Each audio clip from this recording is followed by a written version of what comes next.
It's a wild world out there, but some worlds are even wilder. Hi, my name is Tyler Hapney, and you're listening to Dungeons and Dystopias. Thank you for listening.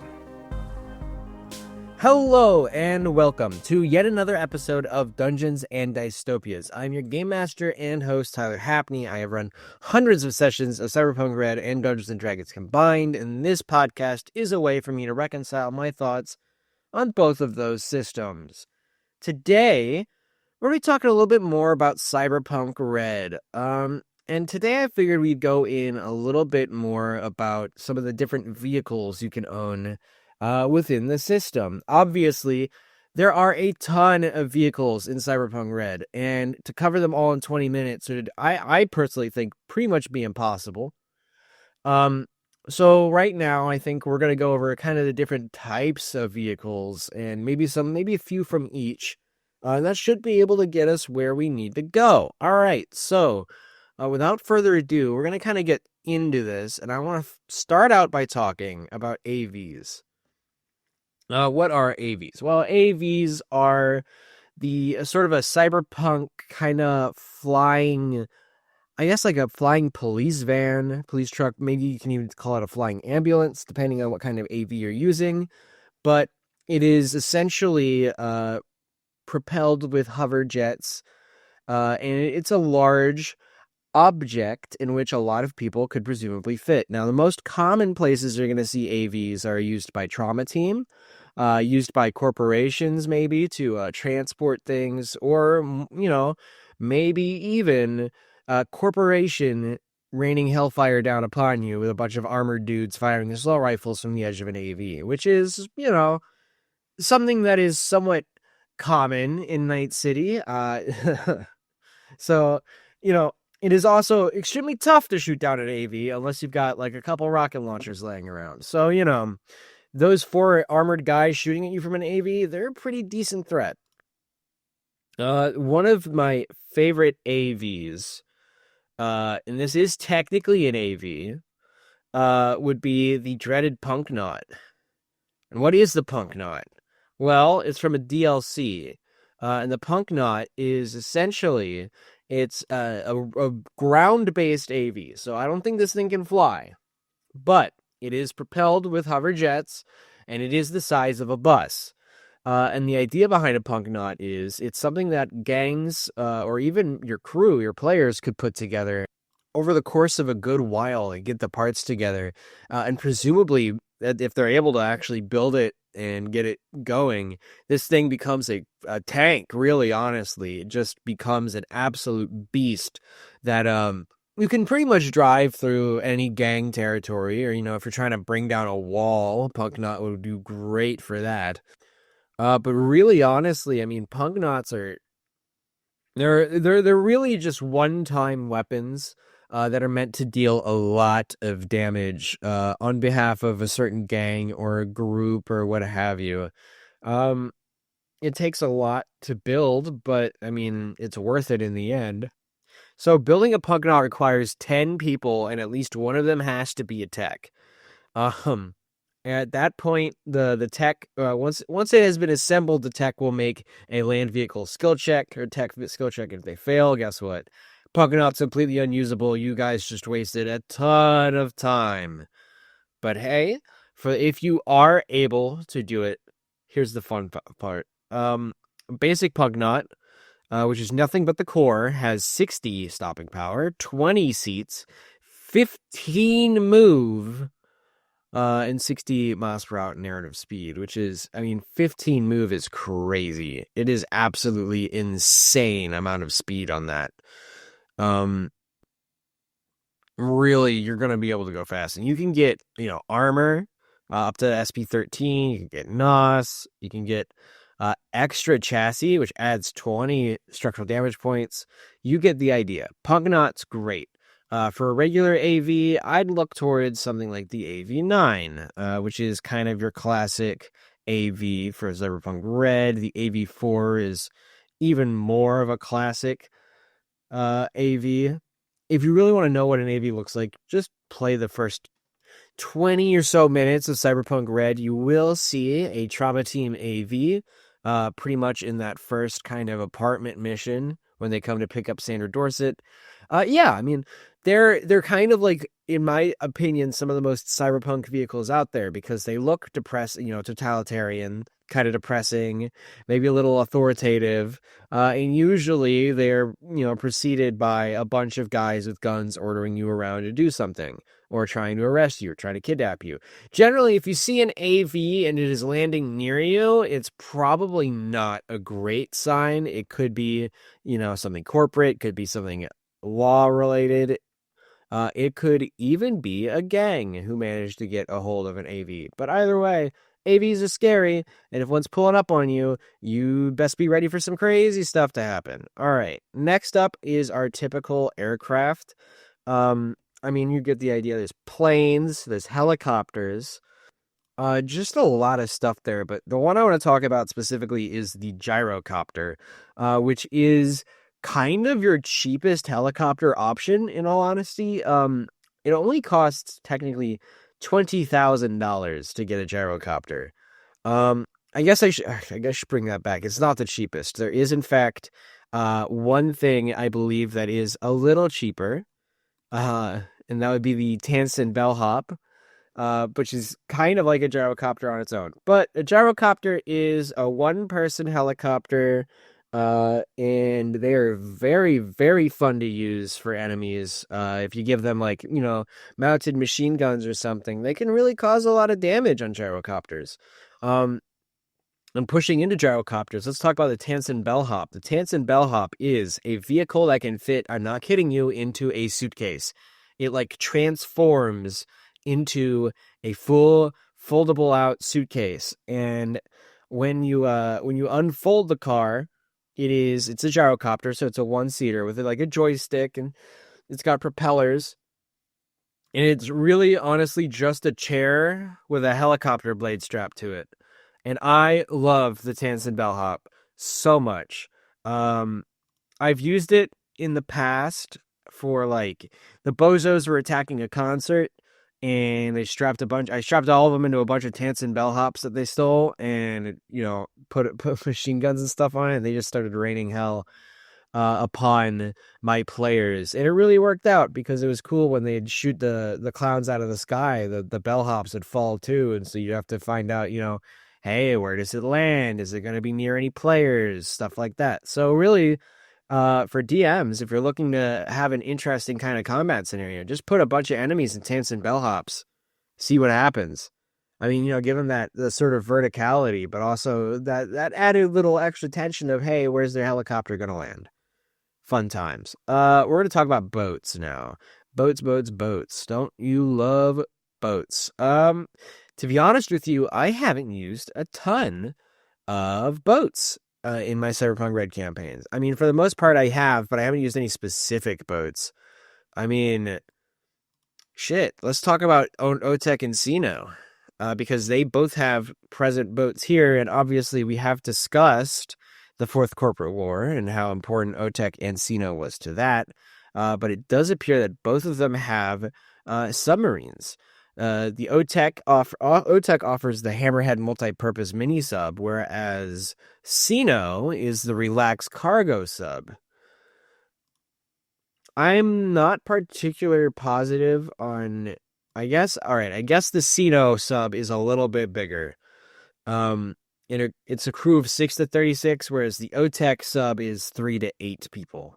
So you get the idea. If you want something a little bit more compact, go with Otek. If you want something bigger, go with Sino. Yep, boats. All right, let's get into cars, because there's a lot of them, and I know some of you are probably interested in some of the special ones. So I think we're going to start with one of my favorites, the Grundy. Big fan of the Grundy.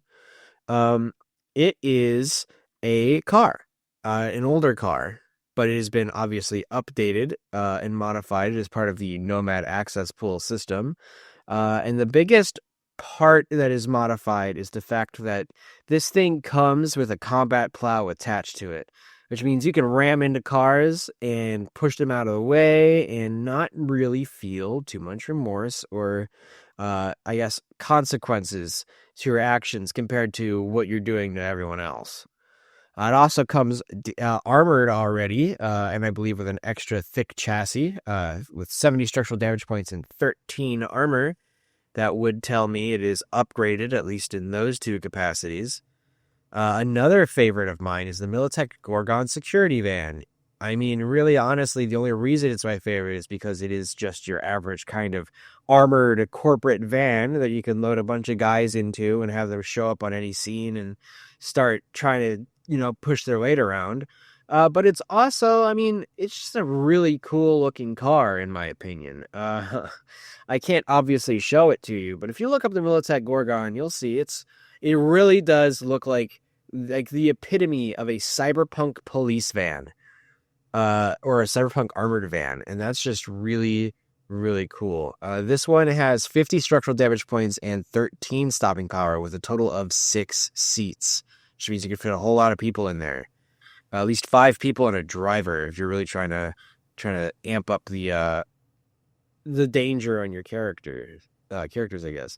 We're gonna go with the last one here. This one's fun. The Sawtooth.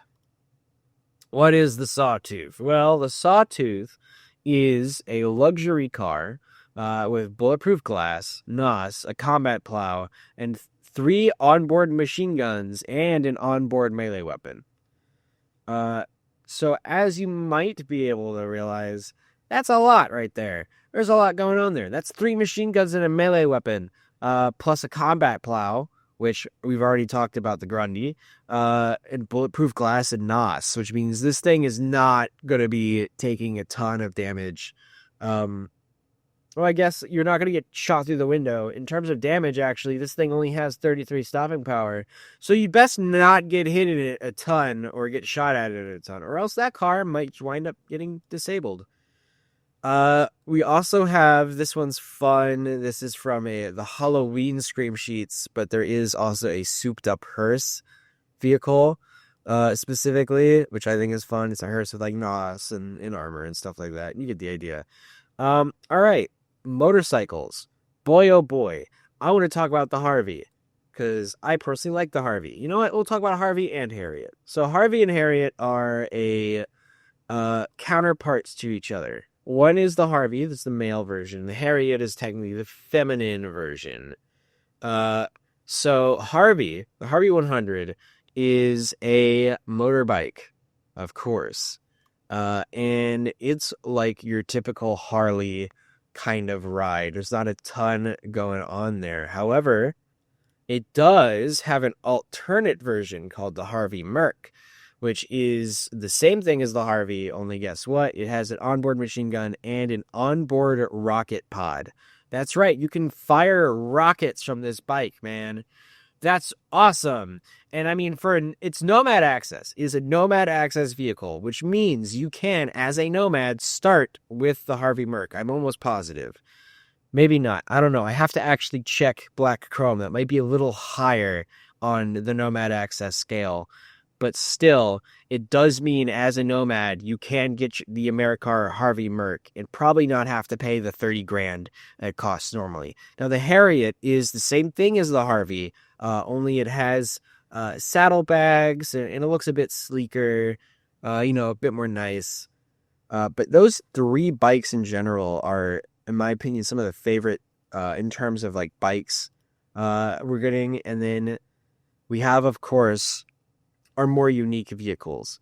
And you might be like, what unique vehicles do you mean? I mean skateboards, bicycles, skates, trains, skateboards. I already called skateboards. Hoverboards. Once again, the hoverboards are developed by Tansen, starting to become one of my favorite companies. I love the hoverboard personally. It's just the hoverboard, man. It moves at 15 move, which is insane. That's technically 30 meters. It's got 10 structural damage points, which means do not let this thing get shot or it will die. And it is 1,000 eddies to get yourself hands on one, which is not bad at all. I mean, if you're an edge runner, that's like 1 or 2 missions at the very least, like at the very most. You're going to be getting that hoverboard pretty quickly if that's kind of a goal. If you want to do some Marty McFly action. You can do maneuvers with the athletic skill check on the hoverboard rather than, the drive land vehicle skill check, which it usually is. And here's the funnest part is the Jetboy also features a speaker system which can be connected to an agent. So you can blast music while you're hoverboarding down the street, running away from people, all sorts of stuff. It's really interesting. I have used the hoverboard in escapes before where maybe, they've been my players have been getting chased on foot or something, and they decide to grab a hoverboard, or maybe they're chasing someone on foot, and the person that they're chasing gets on a hoverboard. It's always an interesting way to mix up a chase if you're trying to get in with that. And you know what? Speaking of Tansen, let's talk about our metaphorical monster of the week, Tansen.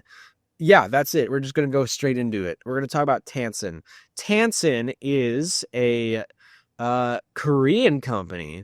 And believe it or not, a weapons maker. They're not necessarily known specifically for vehicles. They do make weapons and vehicles, but I mean, these guys are known specifically for weapons, and supplying weapons to the Korean Air Force. And they are usually pretty expensive too.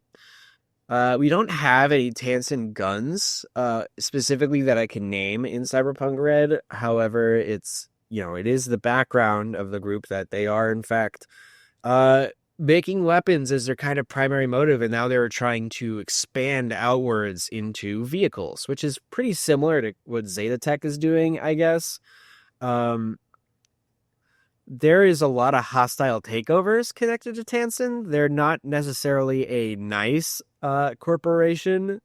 I mean, it even says here, the guy in charge of Tansen, Chung II, is in fact convinced that Korea is corrupt and is, trying to declare, and this is a direct quote, an economic jihad. He also hates Arasaka Saburo. This is my favorite part. This is my favorite part that I read. He hates Saburo Arasaka so much that, guess what? Anytime you mention Saburo or Arasaka in his presence, you're going to get this huge angry fit where it says here that he even destroys and smashes up his room and stuff because he gets so angry at the mention of Arasaka. And why is that? Well, apparently, rumor has it, and then once again, this is a direct quote. Rumor has it that the Chan family were former servants on the Arasaka estates in Korea during the occupation. So we have some past with Saburo Arasaka, and already, there's some plot lines there kind of formulating in my head where it's like, hey, 2045, this guy's still around. Arasaka is in Night City. Tansen's in Night City, and maybe they might do something against Arasaka, like a sort of maybe black kind of black market, maybe like a black site kind of thing. And I don't know. I mean, you could really do something interesting with the conflict between Tansen and Arasaka. I really think you could actually grow that because technically in Night City, you could have it so that Tansen winds up having a little bit more pull just because they can be there in an official capacity, whereas Arasaka can't. I don't know. That might be something I myself have to look into because that could be compelling. I mean, I don't know. I mean, I know about Tansen. Obviously, we've been talking about Tansen, but I haven't ever actually used them in any of my stuff quite yet. And I know my players don't know a ton about Tansen, mostly because it is obviously a Korean-based company. And I mean, Night City's got places everywhere, but at the end of the day, we haven't really done any plot lines on, freaking Tansen. But to me, I mean, there's a lot of interesting story there. If you're running a Korean cyberpunk campaign, I feel like if you're running a Korean cyberpunk campaign, that takes place in Korea, then Tansen might be the best enemy. That might be a really good, big bad evil guy to go after because look, they're supplying all these weapons. They're obviously not great people. They seem to have this beef with Arasaka. They're I mean, they're all over the place. And in terms of like their pool in Korea, it seems like they at least have quite a bit of a financial presence if they're willing to quote unquote commit economic jihad on someone. Then that usually implies they've got a fair bit of power. So I don't know. If I were going to be doing a Korean cyberpunk campaign, or even a cyberpunk campaign in Night City that maybe has to do with like the Korean community, I would include Tansen. In some way, capacity, shape, or form, I would make sure they were present and part of the story, because it feels like they're kind of slept on, to be honest with you. I don't even know if these guys were from Cyberpunk 2020, if they showed up for Cyberpunk RED, but already the lore is interesting. And that's Tansen. That's Tansen. We're going to have to pull up to the end of the episode here. Thank you so much for listening. This has been Dungeons and Dystopias. My name is Tyler Hatney. Please come back next week where we talk a little bit more about Dungeons and Dragons. I'm excited for that. As for now, though, I'll see you later. Please come back next week. Thank you for listening.